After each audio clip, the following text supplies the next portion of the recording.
Narinig niyo na ba yung kasabihan na okay lang gumastos ngayon, kikitain ko naman yan sa susunod. Okay lang na bilhin yung mga gusto kong bilhin kahit na gaano mang kamahal ito or hindi naman talaga masyadong mahalaga. Ito ang mga bagay na tinatawag natin luho. And oftentimes, mas pinipili nating unahin yung mga bagay na yan kaysa yung mga bagay na importante. Kadalasan napupunta tayo sa sitwasyon na napapaisip tayo sa mga bagay na gusto nating bilhin. Bibilin ko ba to o hindi? Importante ba to? Pwede ba tong bilhin sa susunod? Ano ba ang mga kailangan kong unahin? Sad to say na most of us, mas pinipili natin yung mga gusto natin kaysa yung mga bagay na importante. Masarap kasi sa pakiramdam yung nakukuha mo yung bagay na gusto mo. And oftentimes, sa panahon ngayon, ay madali na siyang makuha. May mga tao na meron ng kakayahan bumili nito tulad ng pagkakaroon ng credit card o di kaya pangungutang sa mga apps tulad ng GCash. Pero definitely in the long run, hindi magandang mindset yan. And kung ang gusto natin ay magkaroon ng financial freedom o hindi kaya success balang araw, kailangan natin matutunan ng delayed gratification. Nowadays, ang mga tao ay may kakayahan ng makuha yung mga bagay na dati ay medyo, kumbaga, pangarap na lang or sa susunod na lang. It has a bad effect on us. Kasi natitrain yung mind natin na makuha yung bagay kahit hindi naman natin to napapaghirapan. Oftentimes, natututunan natin umutang sa mga tao and maghanap ng paraan para lang makuha yung mga luho natin. Pero kung iisipin mo, tama ba na umutang para bumili ng luho? Tama ba na umutang para magbayad ng mga bagay na hindi naman importante sa ngayon? And maraming cases na ang mga tao, pag nababaon na sila sa utang, uutang sila ulit para mabayaran yung utang na yun. So para na siyang endless cycle hanggang to the point na wala ka na mauutangan and baon na baon ka na. So para matakasan natin yung ganitong way of living, kailangan natin matutunan maging patient. It takes time and effort to get the things that we want. And kailangan din natin ma-determine yung mga bagay na importante and yung mga bagay na pwede namang sa susunod na lang or kung iisipin mo, hindi naman talaga kailangan. You can live without it. If you train yourself to become patient, you will adapt something na tinatawag na delayed gratification. Delayed, ibig sabihin, inuurong mo for later, mamaya na, dinidelay mo yung gratification or in simple Tagalog, yung sarap, yung ligaya na nakukuha mo sa pagkakuha ng mga bagay na yun. So isasantabi mo muna. Magfo-focus ka muna sa mga bagay na importante. And while you're waiting for the time that na ma-afford mo na medyo maluwag ka na settle mo na yung mga bayarin mo. Kung may mga finances ka na kailangan settle, kunwari, meron kang binabayarang bahay, kung natapos mo ng bayaran yun, may extra ka pang pera, dun mo na pwedeng bilhin yung mga bagay na gusto mong makuha. Huwag mong madaliin yung pagkuha ng luho. Kasi natitrain mo nga talaga yung mind mo na isang tabi yung mga importanteng bagay. Mawawala yung patience natin. Ang mga taong ganito, they always seek yung mga easy way kung paano makuha ang mga kailangan nilang makuha. Kasi nawawala yung patience. Hindi sila makapaghintay. And they tend to choose yung mga bagay na shortcut. Although alam nilang mali, or di kaya hindi ito yung best way para makuha ito, dahil mas madali itong makamit, yun ang pinipili nila. And eventually, this leads to poor habits. And magiging mas tamad tayo pag ganito ang magiging mindset natin. Lagi na lang natin sinasabi na mamaya na lang o di kaya tsaka na lang. Kasi nga, yung mga bagay na importante, medyo kailangan mo pa siyang paglaanan ng panahon. Hindi tulad ng mga instant gratification na one click away or isang hakbang lang nandyan na. So for example, gusto mo maging successful, gusto mong guminhawa yung buhay mo, gusto mo magkaroon ng enough money para hindi ka na masyado magtrabaho and magagawa mo ng gusto mo, So, alam mo ang kailangan mong gawin. Kailangan mong matuto ng new skills, kailangan mong maghanap ng mga way para makamit ito. Pero alam mo na yung bagay na ito, it takes time and matagal na proseso yan. Matagal mo pa makukuha yung gusto mo makamit.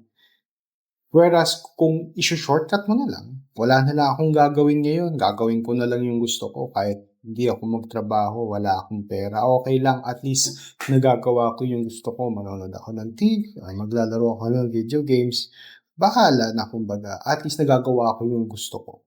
Pero eventually, marirealize mo na pag dumating na yung mga problema, yung ganyang mga senaryo, doon ka na magsisisi and yung anxiety mo tataas. Sasabihin mo na bakit hindi ko to ginawa, bakit ako nasa sitwasyon na to. Babalik tayo sa point na pinili mo kasi yung instant gratification. Kumbaga, nakuha mo na yung gratification and ngayon, you end up with nothing.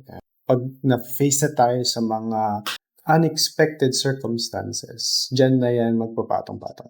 So you have to decide, ano ba ang gusto mong gawin? Yung madali, pero pagsisisihan mo? Or yung mahirap, pero alam mong malaki yung gains mo in the long run? To have delayed gratification, you have to have discipline. Disiplina para wag gawin yung mga bagay na alam mong hindi siya importante ngayon, hindi siya okay. And you have to have the discipline na gawin yung mga bagay na kailangan mong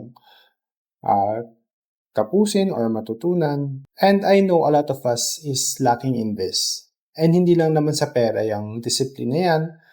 Discipline din sa mga habits natin, sa health. Kung gusto natin magkaroon ng magandang pangangatawan, kailangan natin maging discipline. Kailangan natin ng delayed gratification.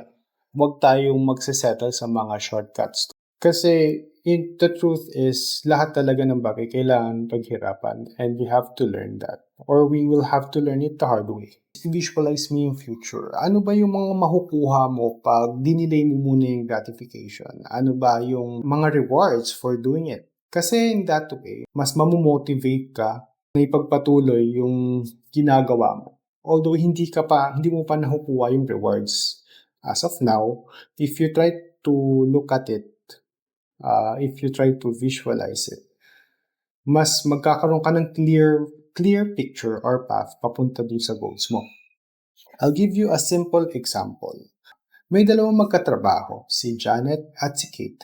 Pareho sila nagtatrabaho sa isang korporasyon. And let's say pareha sila ng sahod. Every year, silang dalawa nakakakuha sila ng annual bonus na medyo malaki yung halaga. Si Janet, mas pinipili niyang gamitin yung bonus niya para mag-travel, para bumili ng mga bagay na mamahalin, mga designer bags o gadget, kasi nafe-feel ni Janet na deserve niya. Gusto na niya ma-feel yung gratification.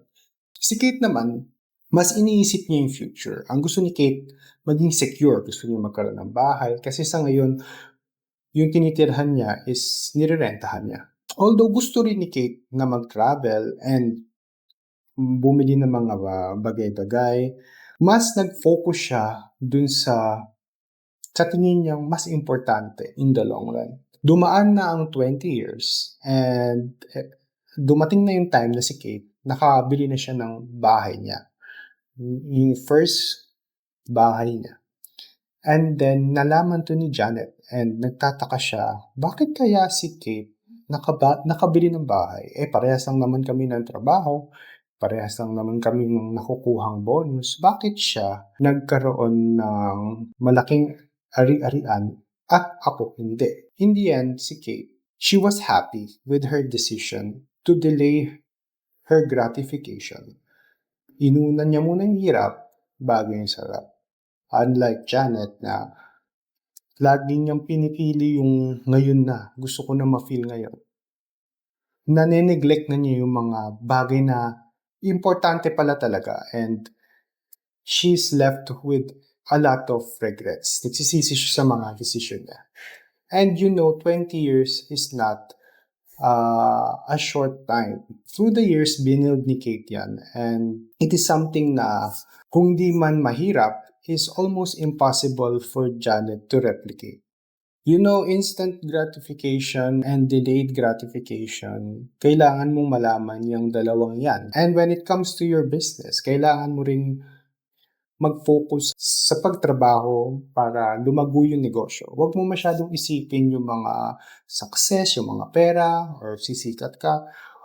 Huwag muna yun. You have to focus on the now and i-delay mo muna lahat yan. Speaking for myself, medyo matagal na akong nagtatry maging successful. I learned earlier about this, yung delayed gratification, and I can say na malaking tulong ito sa akin. Kasi I'm not really thinking too much of the things na makukuha ko sa pagbe-business or sa mga bagay na nag-invest ako. I always think in the long terms. Ang instant gratification is all around us. And as humans, we also tend to choose it kesa yung delayed gratification. We make mistakes, pero we learn from them. Okay lang naman na magkaroon ng konting gratification to reward yourself paminsan-minsan. Kasi let's just be real about this. May mga times na mas pinipili natin yung instant gratification. Pero it's good to know na alam mo yung concept nun. Hindi yung bili ka na ng bili, gastos ka ng gastos, na hindi mo alam na mali na pala yung decision mo. If you find yourself na nagkamali ka sa mga decision mo sa buhay, na mas pinili mo yung instant gratification, it's okay.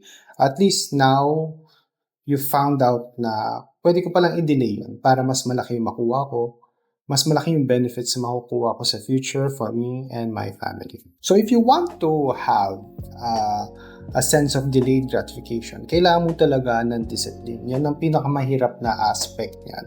But once you get through it, nakasanayan mo na, nagkaroon ka na ng good habits, good decision making sa mga expenses mo. It's a good trait to have.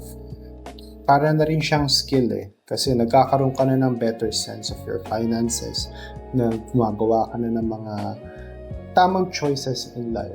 And mag-a-adapt yan sa mga iba pang skills. It's very worth it na magkaroon ng ganitong mindset. And kung sino man yung mga tao nag-a-apply dito and they do it in the long term, sila lang ang makaka-realize na wow, okay pala to. Okay palang maghintay. Okay maging patient. Whether it's just the smallest things, sa mga pagbili ng gamit, or di kaya sa mga pagbili na ng mga ari-arian or property or sa pag-open ng negosyo, always apply this mindset and it will do you wonders. Lahat naman tayo deserve natin makatikim ng konting sarap sa buhay, konting ginhawa. Pero I'm sure that if you try to be more patient just a little bit and you wait it out, marirealize mo and makikita mo na mas malaki yung makukuha mo in the end.